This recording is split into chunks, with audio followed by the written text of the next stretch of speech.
છેલ્લા થોડાક દિવસથી ગોલ્ડ અને સિલ્વરમાં ઘણો ઘટાડો જોવા મળ્યો. શું એનું રીઝન તમારે જાણવું છે તો છેલ્લે સુધી વિડીયો જોજો તમે.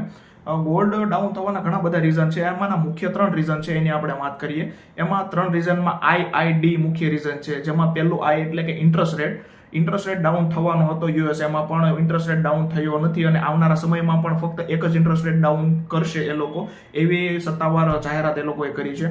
બીજો I છે ઇન્ફ્લેશન, કે યુએસએમાં ઇન્ફ્લેશન વધવાનો ખતરો ચાલી રહ્યો છે. ત્યારે ઇન્ફ્લેશન વધશે આવનારા સમયમાં યુએસએમાં. અને ત્રીજો IID માં D એટલે કે ડોલર બધી કરન્સી સામે મજબૂત થઈ રહ્યો છે, કે જે ગોલ્ડ માટે ખરાબ વાત કહેવાય.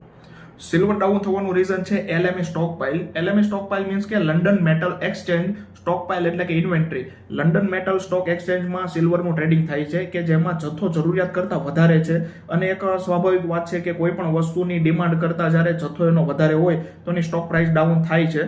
અને આ સમયમાં ગ્લોબલ જીઓપોલિટિકલ અનસર્ટેનિટીના કારણે તમે જોઈ શકો છો કે ઘણી બધી કોમોડિટી જેમ કે એલ્યુમિનિયમ, કોપર, આ બધામાં ઘટાડો જોવા મળ્યો છે. આ બધી અપડેટ જાણવા માટે, ફાઇનાન્સ રિલેટેડ અપડેટ માટે અમને ફોલો કરતા રહેજો.